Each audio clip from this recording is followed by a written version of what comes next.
Ini kekuatan dari prevensi sebenarnya udah 250 tahun yang lalu di dunia medis. Dunia medis Franklin yang 1736 katanya 1 ons prevensi ada lebih berharga daripada 1 ons pengobatan. Jadi 2500 tahun yang lalu lebih dari 2500 mereka udah tahu bahwa kita pentingnya prevensi. Prevensi kan kita tahu ada primer, ada sekunder. Ya sekarang kita bicarakan mengenai prevensi sekunder karena pasiennya sudah kena penyakitnya dan kita prevensi jangan sampai berulang lagi. Kemarin kita udah banyak cerita di sini, ya. Jadi ada 2 pengobatan, ada yang akut di sini. Kemudian long termnya ya sesudah pasien keluar, secondary prevensinya di sini.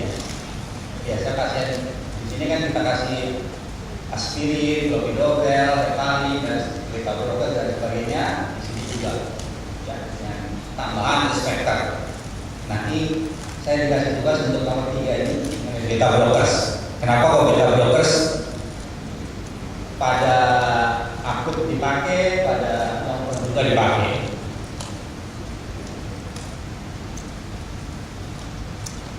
Jadi dari sejak 2006 kalau kita lihat di AHA, ACC, Statement Consensus Guideline ya, bahwa 2006 itu mereka sudah menyadari bahwa dengan agresif risk reduction, jadi kita kasih pengobatan yang agresif untuk menurunkan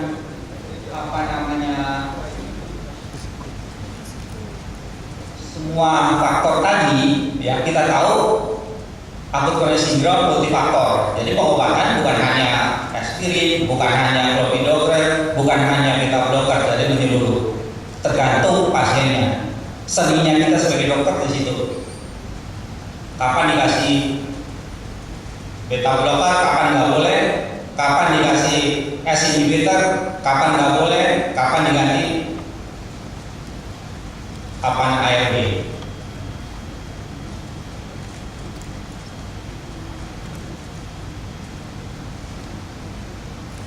Jadi definisi secondary prevention itu tadi sudah disinggung, yaitu kita berikan terapi untuk menurunkan berulangnya penyakit, ya, ataupun menurunkan mortalitasnya pada penderita yang sudah establis. Kita sudah diagnosa sebagai mempunyai penyakit aterosklerosis, ya.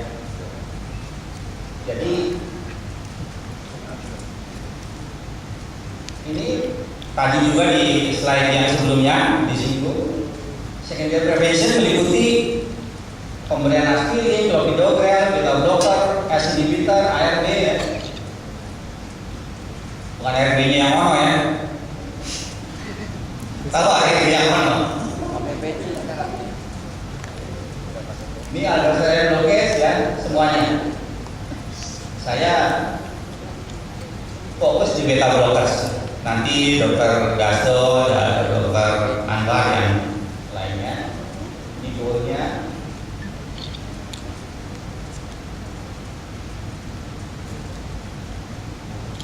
Nah, kenapa beta blocker? Ini ulang aja. Rekomendasi klasifikasi kelas 1 itu kalau untuk gampangnya yang beragama Islam ya wajib lah. Ya, wajib kenapa? Ada levelnya A, B, C. Ya, kalau wajibnya A berarti itu dasarnya banyak. Mau Quran, mau hadis. Ya, di sini karena dari banyak penelitian.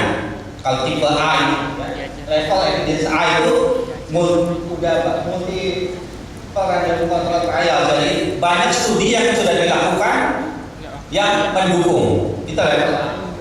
Kalau level B ini hanya 1 penelitian, makanya level B. Kalau C ini masih opini daripada para ahli. Ya. Kalau kelas A ini untungnya lebih banyak daripada, jadi harus ya, hanya di sini. Kecuali ada kontraindikasi. Yang kelas 2A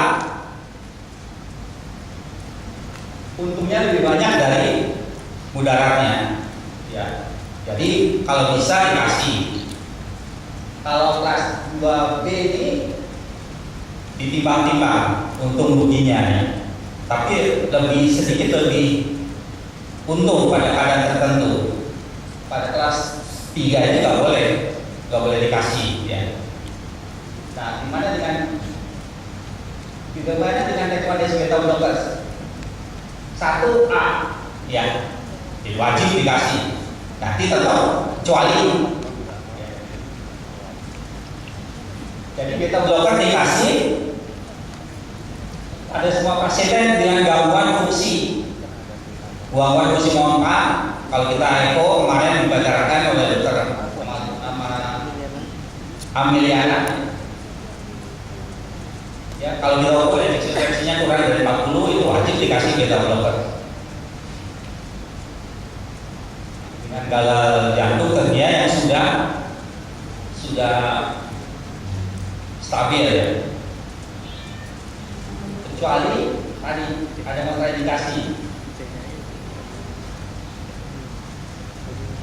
Terus beta blocker itu banyak kan?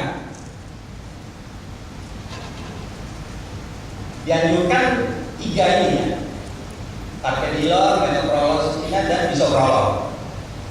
Ya. Karena ini dari banyak trials ini yang menunjukkan mortalitas. Kenapa dipakai ini? Ya, nanti kita singgung sedikit. Kemudian 1B beta blocker terapi harus dikasih saat ya keadaan akut itu dikasih. Dan terus 3 tahun, minimal 3 tahun pada pasien dengan fungsi ventrikelnya yang normal, sesudah infark ataupun ACS. Jadi kalau pasien sudah infark, ya fungsi ventrikelnya baik, minimal 3 tahun. Itu 1B. Ya harus dikasih D. Ada penelitiannya yang mendukung, tapi penelitiannya enggak sebanyak 1A. Nah, C ini 2C.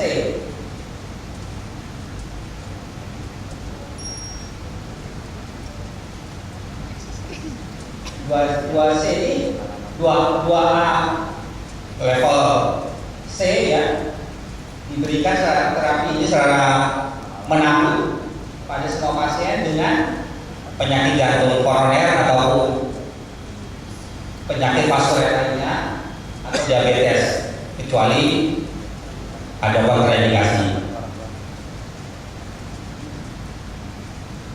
Katanya sekarang karena evidence based, semua kita kasih obat ada dasarnya. Kenapa kita kasih beta blocker ini? Ya, di beta blocker secondary prevention terbukti pada penelitian ini, summary-nya ya, pada pemberian beta blocker pada akut ternyata lebih menguntungkan. Pada ACS akut diberikan beta blocker itu lebih menguntungkan daripada placebo. Kemudian pada secondary prevention juga sama ya, menguntungkan. Jadi beberapa studinya berdasarkan tadi ya, ini pakai carvedilol, CBIS ini pakai bisoprolol, kemudian metoprolol, itu pakai carvedilol, dan sebenarnya banyak studi yang lain. Jadi kenapa dipakainya beta blockersnya bukan propranolol? Ya, yang 3 tadi ya.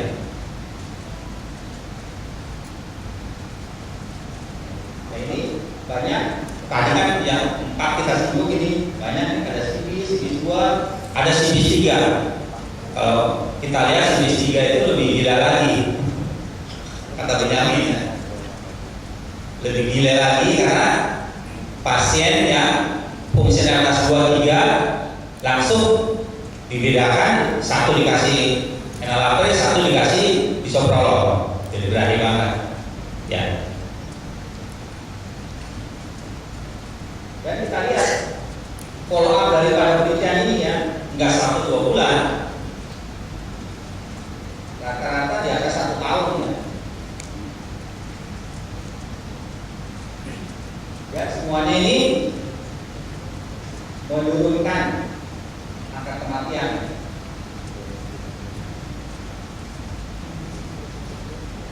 Nah, sedikit kita cerita mengenai beta blocker.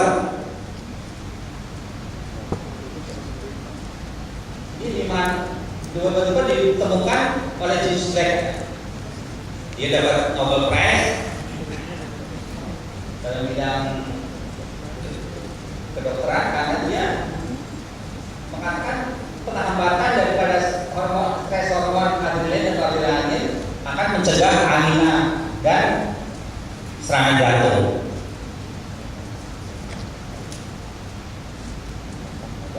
Ini pertama kali propranolol ya.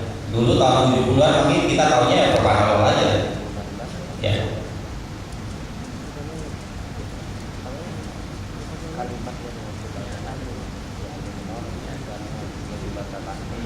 Ada penelitian juga orang propranolol memberikan kematian di ada pasien sudah pingsan. Dan ini atenolol dan soprolol. Antiskemi. Nah, ini menguntungkannya kenapa? Karena menghambat beta 1 ya. Nanti kita sedikit uraikan beta 1, beta 2 ya. Dan kalau ada ISA, dulu ISA ini beta blocker dengan ISA sempat wah ini beta blocker tapi tidak menurunkan denyut jantungnya. Acebutolol ya, terkenal dulu. Promonya obatnya dengan dikasih beta blocker biasanya kan nadinya turun. Ini dikasih beta blocker tapi nadinya nggak turun karena ada punya ISA ini. Ya, ternyata punya ISA ini mengurangi atau menghambat kelebihan beta blocker ya. Ternyata makanya sekarang nggak populer lagi. Ini reseptor di tubuh kita ada beta 1 ya. Dan beta 2. Ini beta 2 ini relaksasi ya. Di beta 1 dilakukan banyaknya ya. Makanya kenapa ada istilah beta 1 selektif. Beta 1 selektif itu yang paling bermakna untuk efek kepada jantung. Karena miokard itu paling banyak beta 1-nya. Beta 2 ini paling banyak di trombus. Makanya kenapa beta blocker propranolol ya kontraindikasi. Kalau beta blocker kayak model bisoprolol dia mengklaim bahwa dia nggak apa-apa, tapi tetap kita sebagai dokter harus hati-hati karena mungkin aja dia ada beta 2-nya ya. Karena kalau dikasih tadinya trombusnya dilatasi malah bikin konstriksi, pasien jadi sesak, sesaknya bukan karena dekomnya, karena timbulnya asma. Ini reseptornya banyak, biasa nul, aluminium, apenul. Tapi bayangin aja beta 1 ini ya kalau kita belum siap, suruh maju ke depan, itu pasti jantungnya debar-debar, keringat dingin, perutnya mules-mules, kayak mau buang BAB ya. Itu efek daripada adrenalin ini. Ini di jantung ini hati naik, taruh di atriumnya kontraktivitasnya dan produksinya naik ya. Semua naik. Jadi arterinya di beta 2 ini dilatasi ya. Makanya kalau tadi juga beta 2 dilatasi juga. Makanya kalau orang dilakukan propranolol kadang-kadang kan jadi tangan kakinya dingin-dingin karena beta 2 di ini apa perifer ini jadi apa konstriksi ya, yang tadinya dilatasi. Dan kita tahu beta blocker ini banyak kegunaannya. Hipertensi juga, yang kebetulan kita nggak bahas karena kita fokus ke ACS. Bisa juga pada gangguan irama jantung, pada angina, ya, ini pada ACS, pada gagal jantung. Dulu tahun 70-an itu beta blocker kontraindikasi, zamannya saya masih koas ya. Kita bisa nggak lulus kalau kita kasih beta blocker pada orang gagal jantung. Nah, selain untuk jantung juga kelainan jantung yang bukan yang tadi, bukan hipertensi, bukan penyakit jantung koroner. HCM ini jantungnya tebal banget, pompanya kuat banget. Kalau terlalu kuat dikurangi, dikasih beta blocker, hipertropik obstruktif kardiomiopati. Kemudian ada pasien dengan hiperstenosis tapi iramanya masih bagus, itu bisa dikasih ya. Kita tahu hiperstenosis biasa jantungnya pompanya bagus, jadi masalahnya dia nggak boleh cepat. Ya, pada diseksi aneurisma dan sebagainya. Jadi banyak kegunaannya.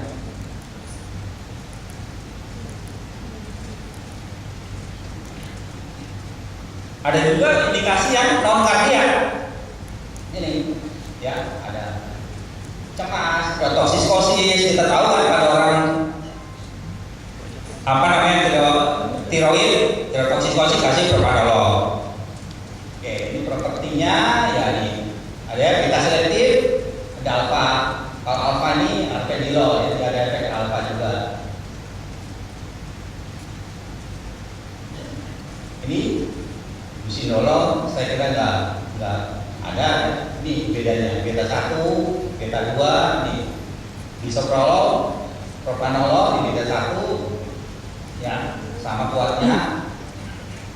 Businolol dan carvedilol ini beta 2-nya juga, tapi kalau carvedilol di alfanya juga. Efek samping tadi bronkospasme, keringat dingin, segala ya dari kaki. Kita tuh emang tujuannya diturunin, tapi kalau terlalu turun ya nggak boleh juga. Ini masalah ini, ya disfungsi ereksi, walaupun katanya bisoprolol itu tidak, ya. Tapi kadang-kadang ada juga. Cuma ada pasien 80 tahun datang, udah dikasih resep, keluar masuk lagi. Dok, serius nih, dok saya kok udah lama nggak bisa berdiri gitu. Saya bilang bapak bisa jalan. Dalam arti 80 tahun ya, saya sih hidup aja udah bagus. Ya, ini kontraindikasinya kita harus tahu. Kalau terlalu pelan banget, kita tujuannya kan hatinya harus bikin pelan. Ini kalau pelan banget ya nggak boleh. Atau gagal jantung kita kasih, tapi kalau lagi enggak ada gagal jantung jangan dikasih dulu. Sudah stabil kita kasih dosisnya nanti bertahap.